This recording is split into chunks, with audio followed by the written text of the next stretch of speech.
Welcome back to GCCKids Connection, where we are connecting with each other while you're home from school. We're connecting with some really cool books, and most importantly, we're connecting with God's Word. We're so glad you're here. Well, hi kids. Welcome back to GCCKids Connection. Well, if you've been with us, you know that Fuzzle the skunk got himself lost and separated from his family, and we're wondering if he's ever going to find his way back to his mom.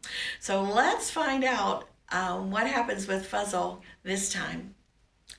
My bed was no more comfortable on my second night in the log. I twisted and turned in an effort to find rest, but it seemed that I was always finding a knot or a twig that was poking into my side or jabbing at my back. It occurred to me that if I were going to be using this for many nights, I should certainly do something about softening my bed. I would not be here that long, however, so I didn't think there was much point in spending time looking for bedding. I curled up and made myself as comfortable as possible and closed my eyes, ignoring the sharpness that cut into me.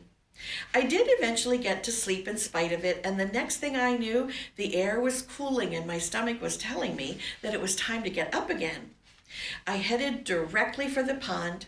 I knew that it held a good supply of creek-fed water. It also had frogs, but I intended to completely ignore them. I had determined to find my breakfast as quickly as possible, and then I would devote the rest of my time to looking for an animal who could tell me directions to find my mother. The water was there for the taking, and I drank my fill and then turned my back on the noisy choruses of the frogs in the pond. I hadn't forgotten how good a meal frogs tasted, but neither had I forgotten my humiliation of the night before trying to catch one. I would content myself with grubs, crickets, and berries.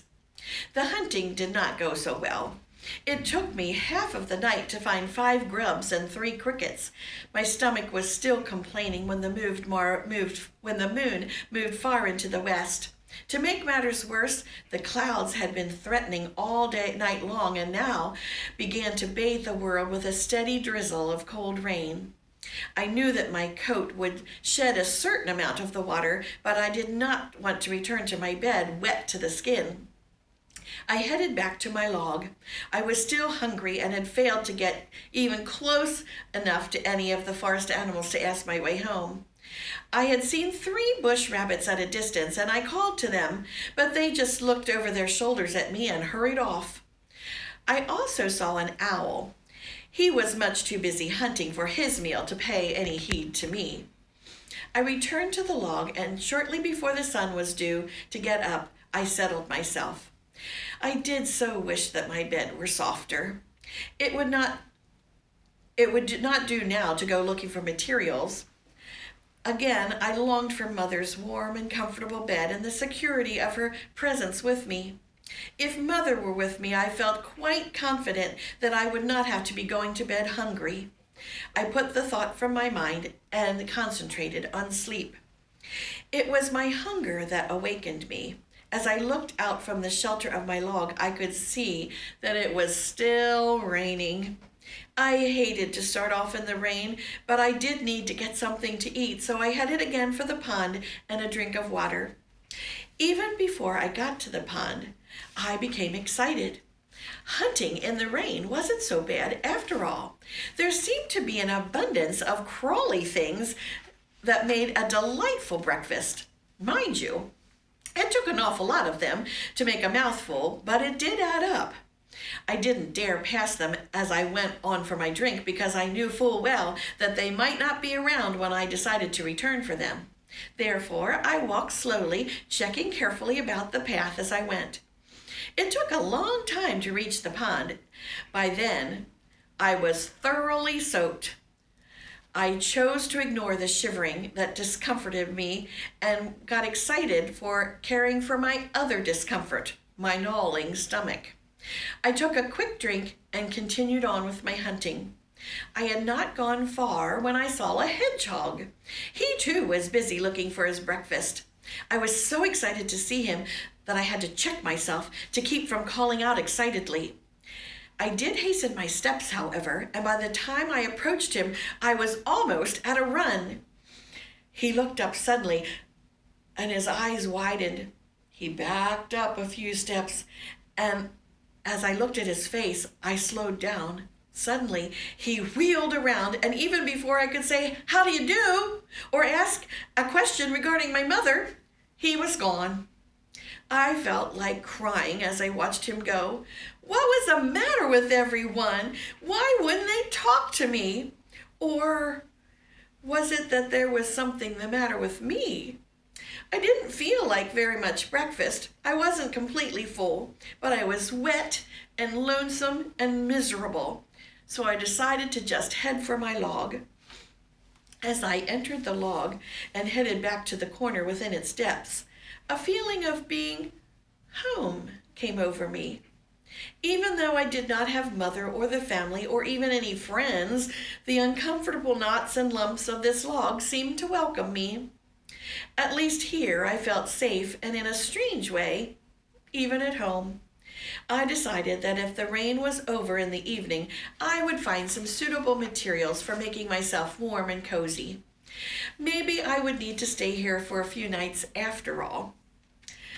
By night, it had stopped raining, but everything was still very wet. I knew that it would be useless to try to fix my bed, so I started off for the pond instead. I was hungry.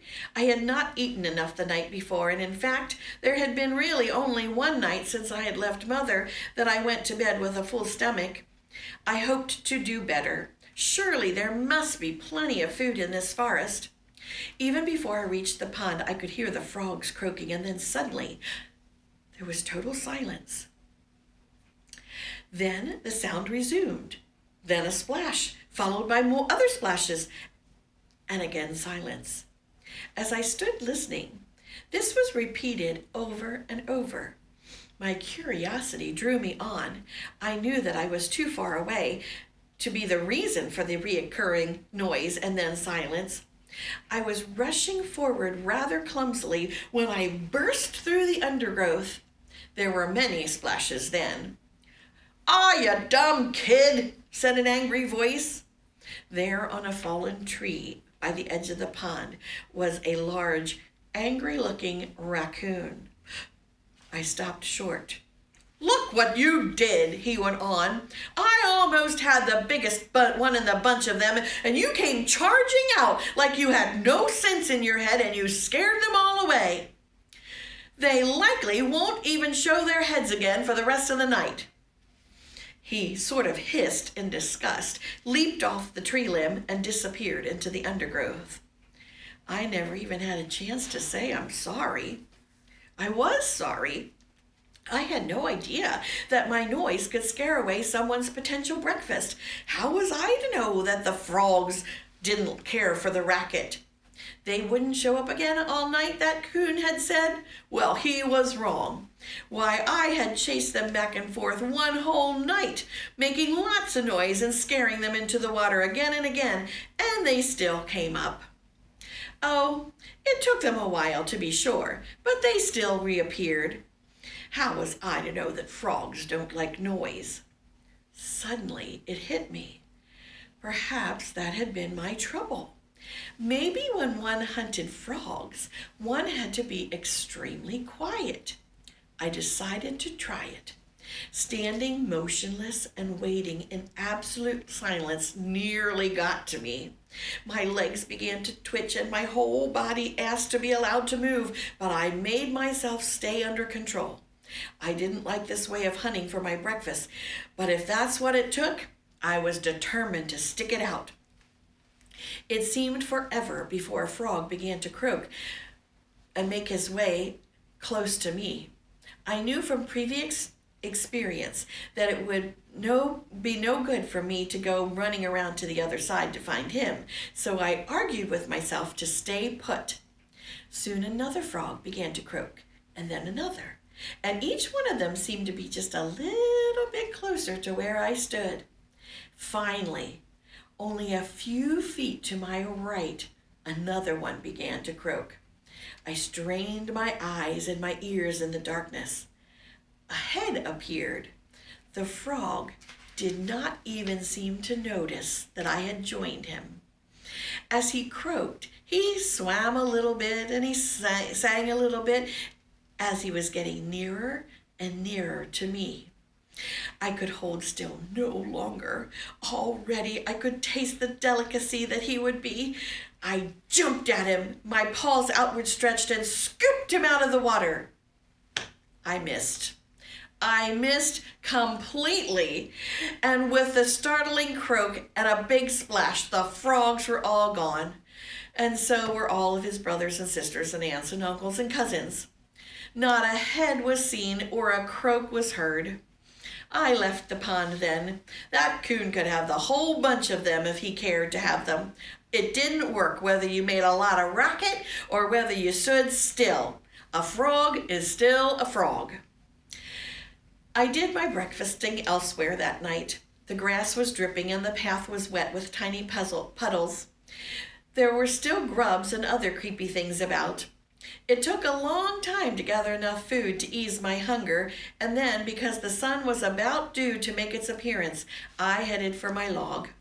I had not gone far when I heard a slight stirring in the bushes ahead of me. I had learned my lesson with Mr. Raccoon, so this time I crept forward very cautiously. 2 coyotes were playing in the undergrowth. They were still in the cub stage, and as they romped and tousled, I could hardly refrain from joining them. Some friends at last! Eagerly, I moved out from under the bush to make their acquaintance. I had failed to notice that their mother was lying just a few feet from where they were playing, but I saw her quickly enough. She spoke sharply with a yip, and her young whirled around and followed her out of the forest. Before I scarcely had time to draw a breath, all 3 of them had disappeared. I trudged on home. It appeared that I would have no friends in this new forest. I crawled into my hollow log and attempted to go to sleep. My stomach still rumbled a bit, and again I was tired and wet. But the most miserable feeling of all was the feeling of loneliness. If only I had someone to talk to. I curled up in a tight ball and allowed myself to shed some tears. I felt somewhat better after a good cry, and I snuggled down and closed my eyes to go to sleep. It's been several nights now, and still Fuzzle has not found his way back to his mom, and he hasn't figured out how to catch a frog. Well, today we have some more questions to think about for chapters 5 and chapter 6. Let's see, what's a good one? Oh, how did Fuzzle show that he was learning some things about the ways of the forest? Think about what we read about. What are some things that Fuzzle's learning? There are some other questions there too. And then down here in the advice for Fuzzle section, it says, can you find any verses in the Bible about crying and tears? Can you name any people from the Bible who had themselves a good cry? Fuzzle had himself a good cry before he fell asleep, and he did say he felt a little bit better after he had a good cry. Well, the Bible talks a little bit about tears too. See if you can find any verses or stories about people who had tears in the Bible, because Fuzzle's right. Sometimes after you have a really good cry, it does help you to feel better. And then down at the bottom for your science question, what is a hedgehog and what are the characteristics of a hedgehog? What's a hedgehog like? Fuzzle ran into, or almost ran into, a hedgehog in our story tonight. And so what is a hedgehog? See if you can find out. And until then, we'll see you the next time.